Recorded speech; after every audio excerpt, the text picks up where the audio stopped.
All right, we are back with you now on Wave Listens Live, our final segment today with Kentucky Beef Council. And during this segment today, we're going to talk a bit about food safety, about cooking temperatures, about meat thermometers, and some of those thawing techniques. It's more important now than ever when we are getting ready to make a new meal. So Kelly Barrett back with us, Director of Communications and Events.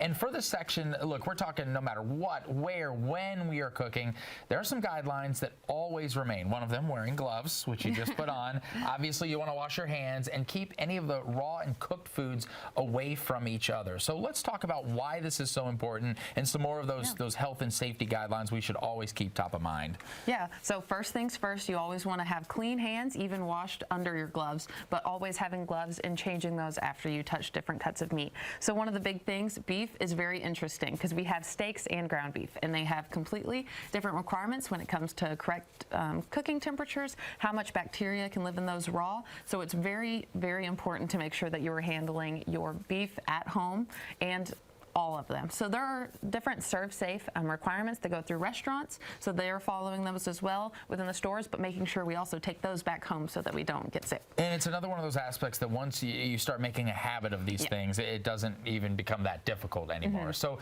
okay, when handling beef, I assume there's some different tips and tricks. Maybe there's some details that even just in the handling process can change the cooking and the eating experience? Yeah, so I have a few tips. One thing is I would recommend to always have two cutting boards. So one thing's for the raw cooking, and then one for just the final, and also if you're going to cook veggies. So most of the time, if we're cooking meat, we're not going to be only cooking meat. We're going to be cooking some other things that may need to be cut up as well. So making sure that the only thing that hits one of those cutting boards is the raw meat. And then nothing else is going near it. And then as soon as you're done with the raw meat on that cutting board, just throw that straight in the sink, dishwasher, straight to wash it, or whatever. And then it's out of the way and not sitting out. And then you don't accidentally cross-contaminate and throw something on it. One thing with ground beef, it has more surface area, so there's more area for bacteria to stay. So another thing is making sure that ground beef too, you don't have it.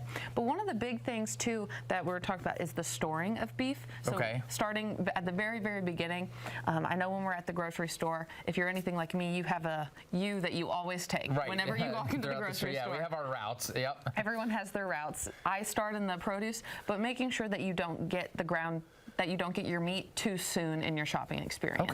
So you may not want it to be the first thing that you add into your cart, because then who knows how long you'll be at the grocery store. Who knows how long you'll be at the grocery store, and you don't want it to sit out and maybe start thawing completely or become room temperature and not be safe to eat anymore. It's so interesting because that's something that I've never even thought of, and I'm one of those people that ends up being slow in the grocery store. I'll see somebody I know, and you end up talking for 20 minutes, and if that's been sitting in your cart, it's no longer in the refrigerated area. Yeah, and another thing when it comes to handling your food that I recommend is always having a spatula, tongs, but them all ready to use there, so that you're not kind of going through grabbing drawer handles and things like that. But also you're able to not use your hands, so maybe you took off your gloves, you're washing your hands, you forgot about it, you have your tongs and your spatulas to use to touch the meat and other cooking I think that's interesting because we're basically saying that the cookware can change the safety aspect of some of the foods, just the utensils and the cookware we're using. Yeah, and another thing to think about with the cookware that at least doesn't initially come to my mind when I'm looking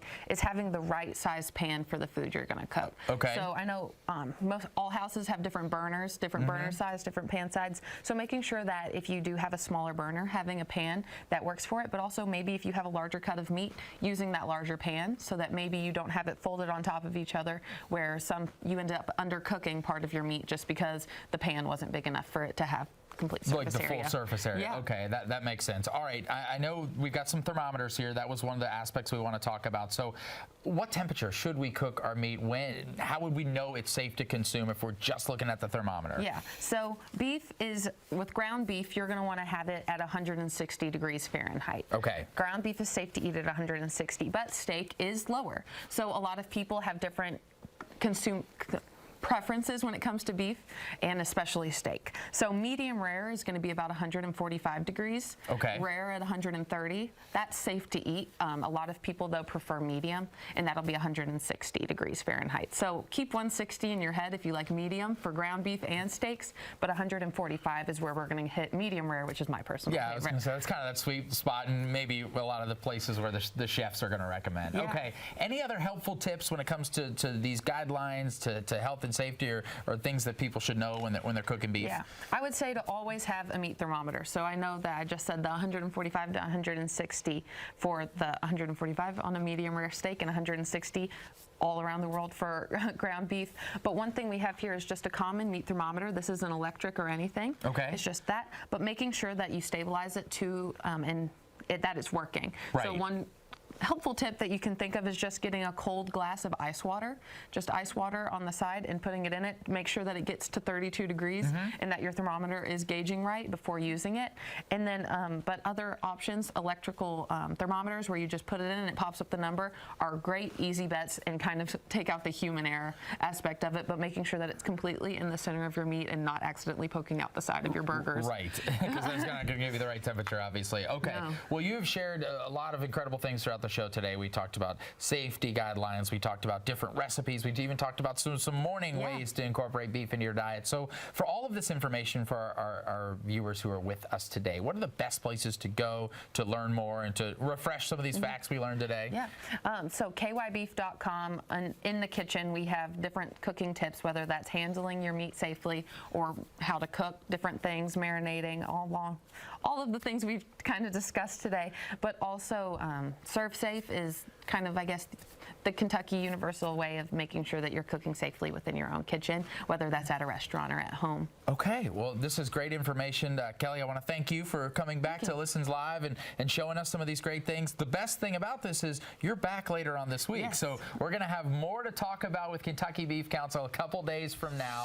We hope that you have a wonderful rest of your day today, and I'll see you back here tomorrow, same time as always.